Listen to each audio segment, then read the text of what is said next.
All right, we want to launch a new credit card and want to find out whether it will be successful.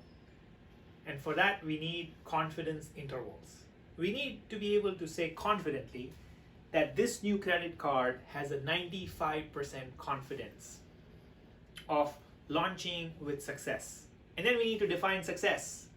Success could be what percentage of offers convert into takers. Success could be what percentage or what is the average balance that this credit card would have.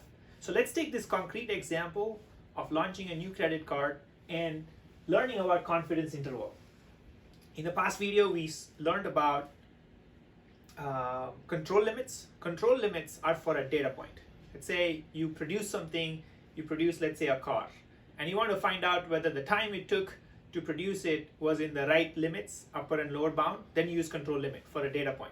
But for an example like this one, where you're trying to launch a new credit card and you want to understand like what would be my target population response for my success, right? Whether they'll take it, and once they take my credit card, whether they'll maintain the right balance so that I can actually make money on interest. So that's where, when you're thinking about the population and trying to estimate or infer what is this population characteristic going to be, that's where you use confidence interval. So remember, confidence interval is for the population inference, and control limit is for the data point to find out whether that data point was good or bad. Was it within the limits of acceptance? So once we understand confidence intervals, we can say things like we're 95% confident that the new credit card will have a 15% or take rate, or 15 to 18%. Let's say the range. We can give them a range of upper bound and lower bound with a confidence. So we looked at how we did sampling, right? So let's say this is our sample, and then this is our population, right? All of these people who could be taking our credit card. And then we took a sample, and we saw how we did sampling, randomized sampling in the last video.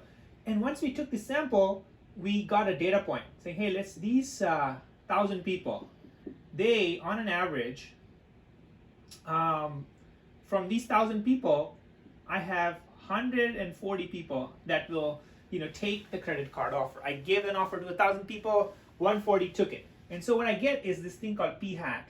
P hat is basically the 0.14, right? Which is the 140 about 1,000. So you get this data point. Now let's say you took another sample. You took this sample instead of this sample. Maybe you will get another data point which says, hey, my take rate for this other sample is 0.12, right? And so if you start taking many more samples, you'll get more of these data points. And we learned through control limit theorem in the last video, so we could build a normal distribution like this. So let's say this is our normal distribution, and one of these data points, 0.4, which we call p hat, this is a statistic. So the true answer would be somewhere, let's say a p is the true answer, meaning this is what, if I were to ask every one of my 100,000 people that, hey, what would you do, and each one of them were to answer, then I would get this p. But that's very expensive. That's why we're trying to use confidence interval, which is a very, very close approximation of what my true mean is going to be, what my true p, the population parameter p, is going to be, and what my sample is telling me. So if we can get our sample, p hat, this is our sample characteristics, if we can get our sample very close to this population parameter, which would be the true truth, this is the truth, meaning all of these people, if you'd ask all of them, they would have said, hey, my take rate is 0.10, meaning I'll only get 100 out of 1,000 people. But even if you get 0.14, now you can make meaning out of this. You can make decisions saying, hey, I have an upper bound and a lower bound that says, hey, my statistic, p hat, will be within, let's say, a certain range bound, so that my true mean, right, when I really launch it to 100,000 people, that it'll be within the range that is acceptable to me. Let's say this was my acceptable limit. I couldn't go beyond this. If it was below this, I would be not profitable. If it's above this, then maybe it's not sustainable for me to launch. So you might have a range, and you're trying to get a range. And as long as your population characteristics is within that range, you're golden. You don't really need to sample everyone. So that's where we are using the power of data and statistics to say, hey, I'll try to get a random sample, which we know how to do in the last section. And once I get a random sample, I will have a p hat. And let's say in this case my p hat is 0.14. And so what I can do with that is I can build a 95% confidence interval. How do I build a 95% confidence interval? I say I just have to check for the sample size condition. Let's assume the sample size condition is taken care of, and we'll go into the second half where we'll go through and walk this example in detail. But once the sample size condition is taken care of, you can use this formula. P plus or minus for 95% is 1.96. That's the z statistics for 95% confidence interval, and the standard error. This is a new term, standard error. Standard error is square root of p times 1 minus p upon n. N is the number of sample. So once we do this, we can substitute p for p hat if the sample size condition is met. And so once, let's say you're trying to, again, keep remembering, our goal is to find out what is the confidence interval of launching this credit card with success. And success means we have a percentage number of takers that are above our threshold of profitability, and they maintain a good balance so that you can make interest. So now we have built a confidence interval with this formula, which is once we get p hat, we can substitute p for p hat. So we get p hat plus or minus 1.96 square root of p hat 1 minus p hat divided by n. Once we do that, we can build a limit which says, hey, this is my upper bound and lower bound, and you'll get this as a lower bound, and this is the upper bound. And then you make a business decision saying, hey, my lower bound is 0.09 and my upper bound is 0.18, right? Am I going to be profitable? If I'm going to be profitable at 0.09, I better launch this, right? Because my P is with 95% confidence that it's going to be between 0.09 and 0.18. Can you be certain? No, you can't be certain that, that's why it's 95% confidence. You want 99% confidence, you get even larger range. You can say, hey, my P is absolutely, for 99% confidence, it's between that. So there's this trade-off. Why do we have to go through this trade-off? Because we don't want to sample 100,000 people.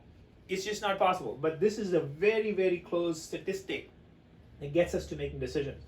So now, what are the 4 steps? So there are 4 steps to building confidence interval. The first step is to run a pilot. Pilot is nothing but taking a sample. You, instead of, let's say 100,000 people that are in your population, you only sample, let's say 1,000. You run a pilot, launch a credit card with 1,000 people. Once you launch that, that's running a pilot. Running a pilot is cheap compared to running like an all-out 100,000 people, everyone gets an offer, and then you find out that, hey, it was not going to be profitable. So run a pilot, get a p hat. P hat is your sample takers, right? In this case, what is for my sample, what is my takers? Once you get p hat, then you check for sample size condition. Sample size condition in this case is n times p hat greater than 10 and n times 1 minus p hat greater than 10. Where does this number 10 come from? It's a lot of statistics magic in there, but this has come through a lot of analysis that I don't fully understand, but that's the rule of thumb. N times p hat greater than 10, n times 1 minus p hat greater than 10. At some point, I'll go deep into finding out where does this 10 come from, but right now, this is where it is. Step 3. First, pilot, run a pilot. Second step, check that your sample size condition is satisfied. If you just take like 2 people sample and try to get the statistics, it makes no sense. So in this case, you have to do that. Third is to build a confidence interval with this formula that we talked about. P hat plus or minus z statistics alpha by 2. Alpha is in this case 5 because it's 95% confidence, so 100 minus 95, so 5. P hat, 1 minus p hat upon n. And z statistics of alpha by 2 for 95% is 1.96. This we get from the z table. And so the only thing to remember is when should you use a z table versus a t table. So t table has a wider distribution, and for sample size less than 300, and it uses this concept of degrees of freedom, which is nothing but sample size minus 1, and it has wider distribution, and then it talks more about the mean instead of like a data point. So to simplify this, use the z table when your sample size is above 300, and use the t table with degrees of freedom n minus 1 sample size when your sample size is very small. So use the confidence, build the confidence interval. Step 3, step 4, summarize in an intelligent way. So when you're doing this analysis, you'd want to have a lot of precision in numbers, but when you summarize, you'd want to summarize with certain something that's legible, right? So you can say, hey, this this takers is between 9% and 18%, right? Instead of saying 0.09, 111, etc. Instead of using large numbers, summarize it in a simple to understand formula, and summarize whether you should recommend a go or no go decision, and then put in all the uncertainties that you know. Hey, there's 95% confidence, and that you've done all the rigor. So confidence interval again helps us to understand, hey, if I'm going to launch this new initiative, it's going to be successful or not, and there are success criteria. Margin of error is a new concept where you could simplify 2 times standard of error. So this, instead of 1.96, if we took 2, it's a very close approximation. It's also easy to do back of the envelope calculation. So 2 times standard error is same as 1.96 approximately, and then 95% confidence interval is 1.96, right, which we saw here. And if we just say, hey, instead of 1.9, I'm going to use 2. So you're basically saying margin of error is nothing but 95% confidence interval, even if you just multiply it by 2, because you will have a range that is much wider than 1.96, right, which is what we did earlier. So 46%, let's take an example. 46% approve the president with 3% margin of error, right? What does that mean? That means 46% approve the president with 95% confidence interval of 43 and 49, which is plus or minus 3 here. Or 46% of your credit cards will be taken with 3% margin of error, right? So it's the same. You can say, hey, 46% will take my credit card with 95% confidence interval, that my lower bound is 43 and my upper bound is 49. So margin of error is a really good one to say 95% confidence, and then it approximates it based on 2, which is a better range. And now if you want to get different margins of errors, there's cost benefit analysis, right? If you sample more and more people, if the sample size goes up, you can have smaller and smaller margins of error, because now you're sampling, instead of this one, you're sampling like much larger population. Once you sample more population, you can get much more closer to the truth. So your p hat will start approaching p, or if it was here, it'll start approaching p, because you're sampling more people. But then again, it's a cost benefit analysis. It takes a lot more people. Think about this. The 3% margin of error needs, in this case, in this example, 1,000 people. But if you want to get to 2% margin of error, it has to double. But if you have to go to 1%, it has to like 4 times what it was here. So 10x between 3 and 1, so 10,000 data points. So cost benefit analysis has to be taken into consideration, like how much are you willing to give to do your pilot. And 3% is a pretty good, 95% confidence is a pretty good one for margin of error. So 95% confidence with 3% error, with 2% error, just requires you to change how much sampling you do. The second most important part is the sample size condition. We went through this here. N times p hat greater than 10, n times 1 minus p hat greater than 10. But there are 2 different sample size conditions. In one, there is the annual balance, and then here's the takers. So if you're talking about average or the mean, then this is a good formula. Sample has to be greater than 10 times kurtosis, K4, which we talked about in the previous video. So versus when you are trying to use a success metric like takers. So look at this, takers versus balance. This is the average balance.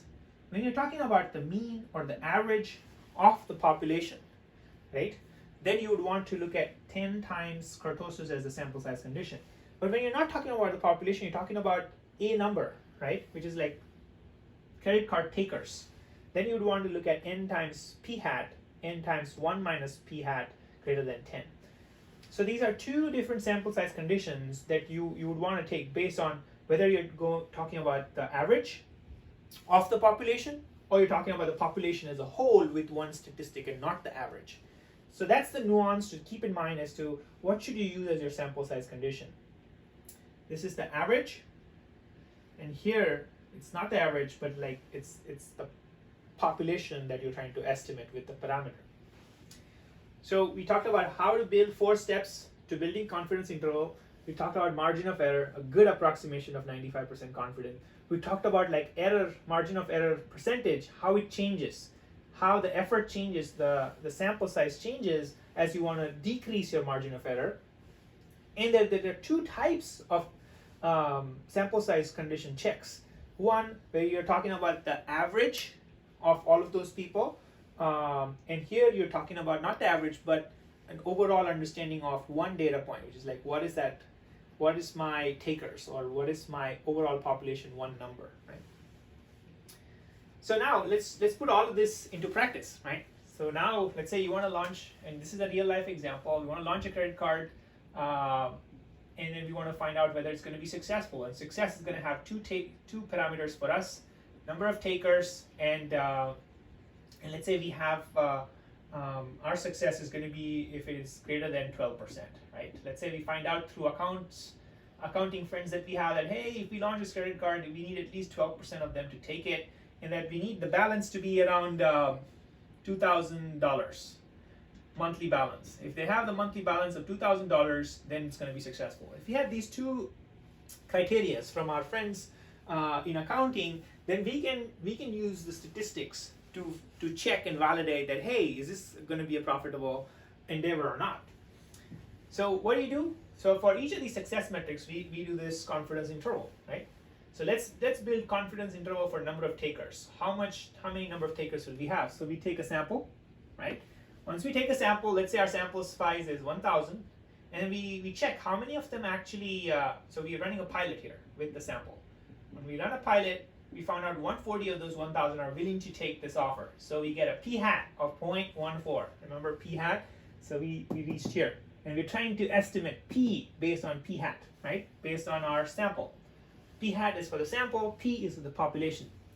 Now we're trying to build a 95% confidence interval for this number of takers. What is going to be my range? Is it going to be above my golden number of 12% or not? And so we use this formula that we studied earlier. Confidence interval is p plus or minus z statistics alpha by 2 square root p 1 minus p upon n. And we can substitute p by p hat once the sample size condition is taken and checked and it satisfies. In this case it does. N times p hat, n 1,000 times p hat is 140, right? So it's greater than 10. N times 1 minus p hat is also greater than 10. So in this case, we are good. So we can then substitute p hat for p here, and we get a confidence interval p hat plus or minus z alpha by 2 square root p hat 1 minus p hat upon n. And alpha in this case is 5 because we're trying to build a 95% confidence.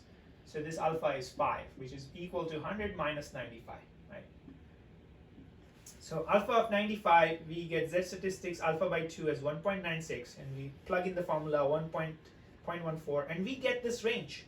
We get this range 0.118 and 0.161, which is basically 11.8 percentage and 16.1 percentage. So what we're saying that the takers based on my p hat is going to be between 11.8 and 16.1 percentage, which is 95% confident. So we only needed 12%, so this is very close. So should we ship it? Yes, right? So with 95% confidence, it's above 11.8. So I think this satisfies that, hey, our P is going to be actually between these two. It's actually at the very low end, so you might want to be careful. You might want to run a 99% confidence interval to really check, hey, is it going to be too off? In that case, it could be not profitable. Now let's do the same for the second success metric we had, which is a credit card balance. We have a lot of takers, but they don't maintain balance. You're not going to make any money. So then we find out for those 1,000 people, what was their average balance for that month? We found out, it was $1,990. And then we check for all of those 1,000 people, what was the standard deviation of that balance? Someone can go up, someone can go down, and we find out, hey, standard deviation is 2,833. Excel can easily do the standard deviation for you.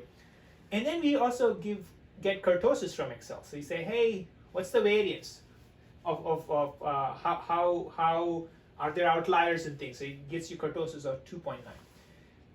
We follow the same steps. We build confidence interval, but in this case, we build confidence interval with this formula. X bar is the average, plus or minus t statistics alpha by 2. Why are we doing t?